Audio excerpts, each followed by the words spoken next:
Buscando compreender o que os dados refletem, vamos utilizar alguns exemplos encontrados nas devolutivas mais recentes de cada um dos programas da avaliação externa visto no módulo 2.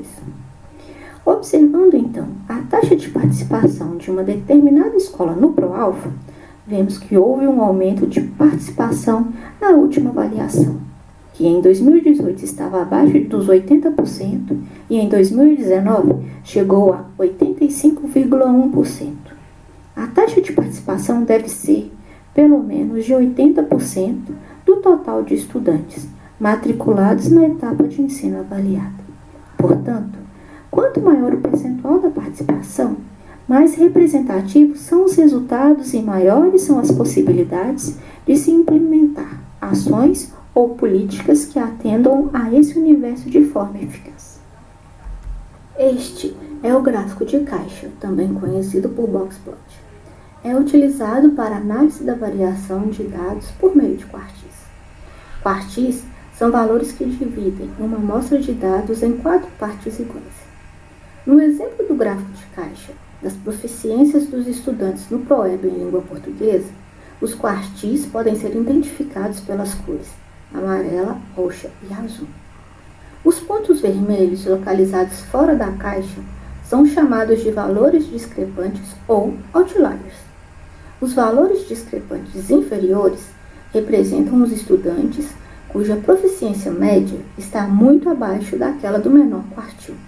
E os valores discrepantes superiores, os que estão acima da média do maior quartil. O boxplot tem uma reta que se estende verticalmente através da caixa, indicando a variabilidade fora do quartil superior, amarelo, e do quartil inferior, azul. Quanto maior a altura da caixa, maior a variação do valor da proficiência naquele quartil.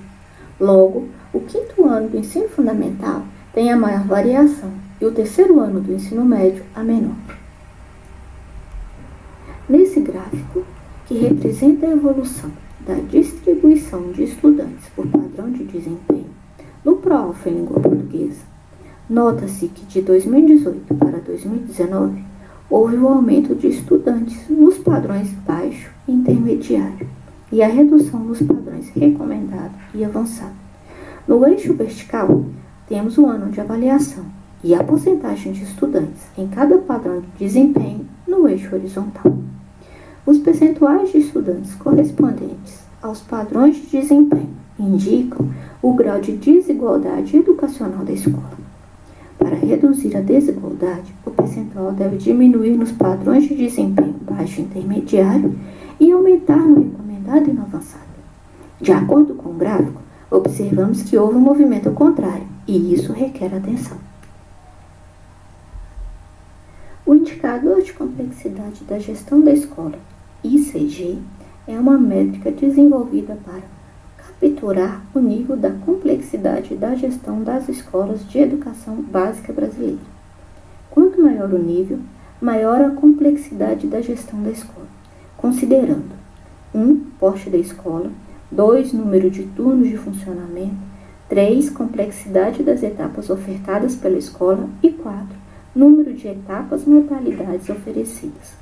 No gráfico que representa a comparação da proficiência média das escolas de uma determinada SRE por ICG, com base nos resultados do ProEB em matemática, observamos que, para o 9º ano do ensino fundamental das escolas de uma determinada SRE, existe uma tendência de aumento da proficiência média diante do aumento do ICG.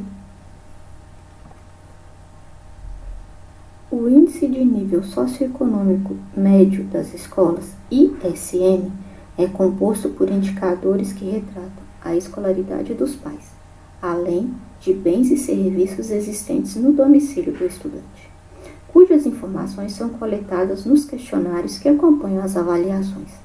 Quanto maior o quartil, maior o ISM, ou seja, melhor a condição socioeconômica dos estudantes. No gráfico de comparação da proficiência média por quartil do ISM, com base nos dados do ProEB 2019 e do ISM 2018, vemos que o crescimento da proficiência média tende a acompanhar o aumento do ISM. Uma das formas de divulgação dos resultados do SAEB é através do boletim, que é um relatório composto por 3 partes: indicadores contextuais, participação na avaliação, distribuição percentual dos estudantes da escola por nível de proficiência para cada etapa e componente curricular avaliados. Começando com os indicadores contextuais, temos um exemplo encontrado no boletim de uma determinada escola. O indicador de nível socioeconômico, o índice, é calculado a partir da escolaridade dos pais e da posse de bens e contratação de serviços pela família dos alunos. Já o indicador de adequação da formação docente apresenta o percentual de disciplinas em cada etapa que são ministradas por professores com formação superior de licenciatura ou bacharelado com complementação pedagógica, na mesma disciplina que leciona. Nesse exemplo, o índice da escola foi calculado como nível 3. Isso significa que a renda familiar mensal dos estudantes está entre 1 e 1 salários mínimos e meio, e que seu pai e sua mãe, ou responsáveis, possuem ensino fundamental completo, ou estão cursando esse nível de ensino, dentre outras coisas. Para saber sobre esse e os demais níveis, veja a nota técnica do INEP. Além disso, podemos notar que o indicador de adequação de formação docente dessa escola é maior no ensino médio. Quanto à participação nas avaliações, podemos observar que as taxas de participação das etapas avaliadas estão acima dos 80%, o que é considerado o mínimo para representar adequadamente o universo de estudantes. Neste gráfico de distribuição percentual dos estudantes da escola por nível de proficiência, a escala está organizada do menor para o maior nível de proficiência, o qual acumula também os saberes e habilidades dos níveis anteriores. A descrição de cada nível, bem como a proficiência correspondente, constam no próprio boletim. Observamos que o nível 0, desempenho menor que 200, abriga o maior quantitativo de estudantes, 30,25%. Para o PISA, vamos analisar as informações divulgadas pelo INEP no relatório Brasil no PISA 2018, começando pelos resultados da leitura. Cabe destacar que a escala está organizada do maior para o menor nível de proficiência, sendo o nível 1 o mais fácil e o nível 6 o mais complexo. Observamos nessa tabela que aproximadamente 50% dos estudantes brasileiros alcançaram o nível 2 ou acima em letramento e leitura, e os estudantes dos países da OCDE, 77,4%.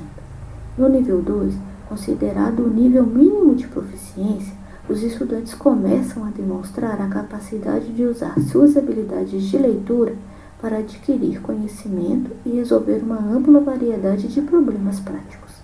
Os outros 50% dos estudantes não alcançaram o mínimo da proficiência. Isso quer dizer que esses estudantes têm dificuldade em entrar em contato com material que não lhe é familiar ou um material extenso e complexo. Em matemática, 31,8% dos estudantes brasileiros alcançaram o nível 2 ou acima, em contraste com 76% dos estudantes dos países da OCDE.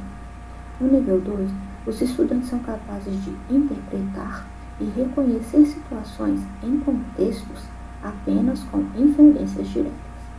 A tabela nos permite perceber ainda que a maioria dos estudantes, 68,1%, se encontram no nível 1 ou abaixo dele, cuja expectativa é de que os estudantes consigam realizar algumas tarefas matemáticas diretas e fáceis.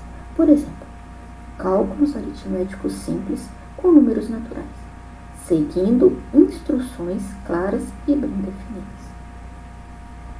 Em ciências no PISA 2018, aproximadamente 45% dos estudantes brasileiros se encontravam no nível 2 ou acima, e 55% abaixo do nível 2, que é considerado o nível básico de proficiência.